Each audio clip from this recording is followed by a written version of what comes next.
अस्सलाम वालेकुम वरहमतुल्लाह। एक यहूदी किसी मुसलमान का पड़ोसी था। उस यहूदी के साथ उसका मुसलमान पड़ोसी बहुत अच्छा सलूक करता था। मुसलमान की ये आदत थी कि हर थोड़ी देर बाद ये जुमला कहता था, हज़रत मोहम्मद सल्लल्लाहु अलैहि वसल्लम पर दुरूद शरीफ भेजने से हर दुआ कबूल होती है और हर हाजत और मुराद पूरी होती है। जो कोई भी उस मुसलमान से मिलता, वो मुसलमान उसे अपना ये जुमला ज़रूर सुनाता और जो भी उसके साथ बैठता उसे भी। एक मजलिस में कई बार ये जुमला मुकम्मल यकीन से सुनाता था कि हज़रत मोहम्मद सल्लल्लाहु अलैहि वसल्लम पर दुरूद शरीफ भेजने से हर दुआ कबूल होती है और हर हाजत और मुराद पूरी होती है।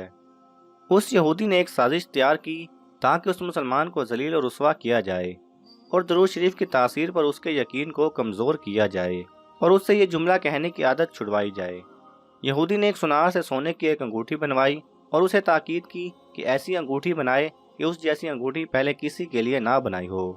सुनार ने अंगूठी बना दी। वो यहूदी अंगूठी लेकर मुसलमान के पास आया। हाल अहवाल के बाद मुसलमान ने अपना वही जुमला, अपनी वही दावत दोहराई कि हज़रत मोहम्मद सल्लल्लाहु अलैहि वसल्लम पर दुरूद शरीफ भेजने से हर दुआ कबूल होती है और हर हाजत और मुराद पूरी होती है।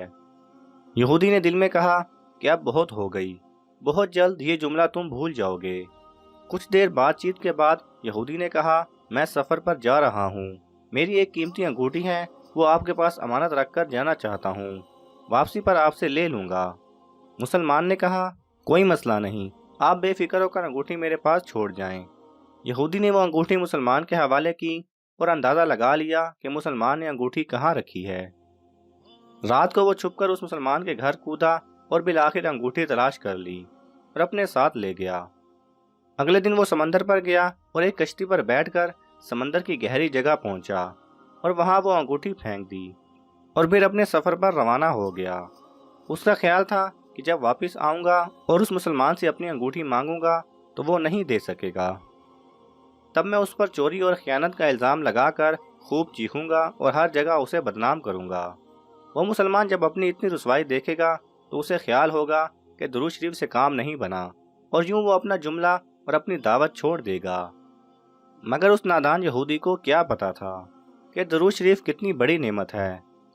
यहूदी अगले दिन वापस आ गया, सीधा उस मुसलमान के पास गया और जाते ही अपनी अंगूठी तलब की। मुसलमान ने कहा, आप इत्मीनान से बैठें, आज दुरूद शरीफ की बरकत से मैं सुबह दुआ करके शिकार के लिए निकला था तो मुझे एक बड़ी मछली हाथ लग गई है।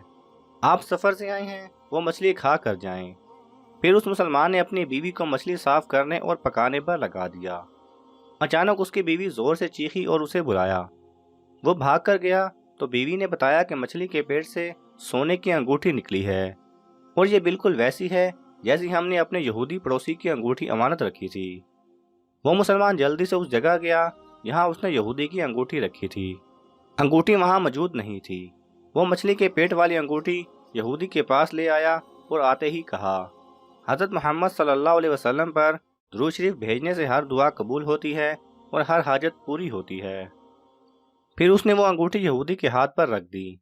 यहूदी की आंखें हैरत से बाहर, रंग काला पीला और होंठ कांपने लगे।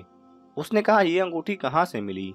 मुसलमान ने कहा, यहाँ हमने रखी थी, वहाँ अभी देखी, वहाँ तो नहीं मिली, मगर जो मछली आज शिकार की उसके पेट से मिल गई है। मामला मुझे भी समझ नहीं आ रहा, मगर अल्हम्दुलिल्लाह आपकी अमानत आपको पहुंची और अल्लाह ताला ने मुझे परेशानी से बचा लिया। बेशक हज़रत मोहम्मद सल्लल्लाहु अलैहि वसल्लम पर दरूद भेजने से हर दुआ कबूल होती है और हर हाजत व मुराद पूरी होती है। यहूदी थोड़ी देर कांपता रहा और फिर बिलक बिलक कर रोने लगा। मुसलमान उसे हैरानी से देख रहा था। यहूदी ने कहा, मुझे गुस्ल की जगह दे दें। गुस्ल करके आया तो फौरन कलमा तैयबा और कलमा शहादत पढ़ने लगा। अशहदु अल्ला इलाहा इल्लल्लाहु वहदहु ला शरीका लहु व अशहदु अन्ना मुहम्मदन अब्दुहु व रसूलुहु। वो भी रो रहा था और उसका मुसलमान दोस्त भी। मुसलमान उसे कलमा पढ़ा रहा था और यहूदी ये अजीम कलमा पढ़ रहा था। जब उसकी हालत संभली तो मुसलमान ने उससे वजह पूछी। तब उस नौ मुस्लिम ने सारा किस्सा सुना दिया। मुसलमान के आंसू बहने लगे और वो बेसाख्ता कहने लगा, हज़रत मोहम्मद सल्लल्लाहु अलैहि वसल्लम पर दरूद शरीफ भेजने से हर दुआ कबूल होती है और हर हाजत व मुराद पूरी होती है। बेशक बहुत अरसे की बात है, एक बादशाह अपनी रियाया का बेहद ख्याल रखता था। اور اپنے بزرگوں کی تقلید کرتے ہوئے روزانہ سادہ کپڑوں میں شہر کی گلیوں میں گھوم پھر کر لوگوں کے بارے میں معلوم کرتا رہتا تھا کہ لوگ کس طرح دن گزار رہے ہیں۔ ایک رات بادشاہ حسب معمول شہر کی گلیوں میں گھوم رہا تھا۔ چلتے چلتے وہ جیل کے دروازے تک پہنچ گیا۔ جیل کے پاس سپاہی ایک چور کو پکڑ کر اندر لے جا رہا تھا۔ بادشاہ نے سوچا آج جیل کے اندر جا کر دیکھنا چاہیے کہ یہاں کیا ہوتا ہے۔ یہ سوچ کر بادشاہ جیل کے دروازے کے پاس پہنچ گیا۔ بادشاہ کو دیکھتے ہی سپاہیوں نے پہچان لیا اور تعظیم سے سر جھکا دیے۔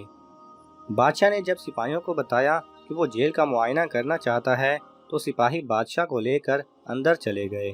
قیدیوں کو جب پتہ چلا کہ بادشاہ سلامت خود چل کر ان سے ملنے آئے ہیں تو وہ سب بادشاہ کے ارد گرد جمع ہو گئے۔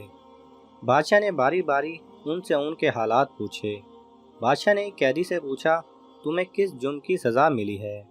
وہ آدمی کہنے لگا بادشاہ سلامت میں نے کوئی جرم نہیں کیا، میں بے گناہ ہوں، مجھے چوری کے الزام میں پکڑا گیا ہے، حالانکہ میں نے زندگی میں کبھی چوری نہیں کی۔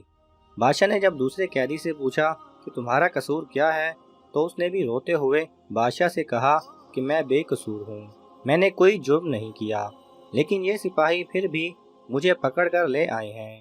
غرض جتنے بھی قیدی تھے سب ہی نے بادشاہ کو یہ یقین دلانے کی کوشش کی کہ وہ بے گناہ ہیں۔ بادشاہ سلامت سب کی باتیں سنتے رہے اور مسکراتے رہے۔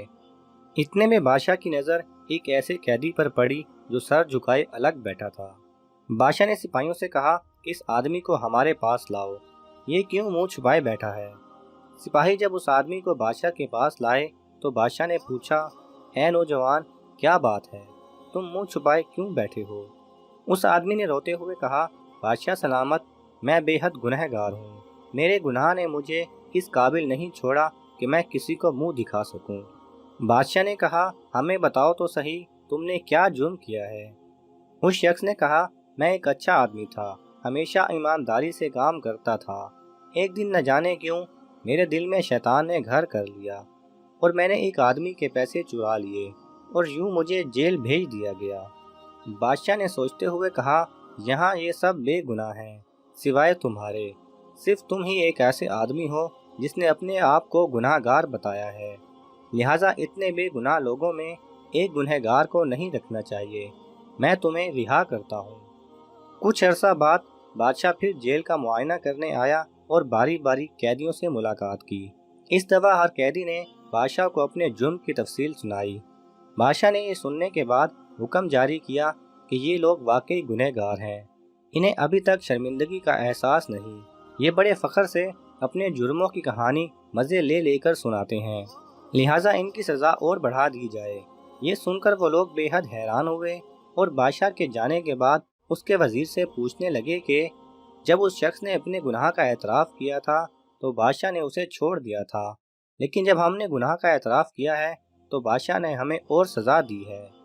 یہ سن کر بادشاہ کا وزیر جو بادشاہ کی مزاج کو سمجھتا تھا کہنے لگا پہلے آدمی کو اس لیے چھوڑا گیا کہ اس نے جرم کا اعتراف اس لیے نہیں کیا تھا کہ وہ آزاد ہونا چاہتا تھا، بلکہ اس لیے کیا تھا کہ وہ اپنے کیے پر نادم تھا، لیکن تم لوگوں نے پہلی دفعہ بادشاہ کو اپنی بے گناہی کی کہانی سنائی تاکہ وہ تمہیں آزاد کر دے، اور اس دفعہ گناہ کا اعتراف بھی اس لیے کیا کہ شاید بادشاہ تمہیں چھوڑ دے، اس لیے بادشاہ نے تمہیں آزاد نہیں کیا۔ بالکل اسی طرح اگر ہمیں سچ میں اپنی غلطی یا گناہ کا احساس ہو جائے اور اس پر ندامت بھی ہو تو ہم صدقے دل سے معافی بھی مانگ لیں گے اور وہ رحیم و کریم یقیناً ہمیں معاف بھی کر دے گا۔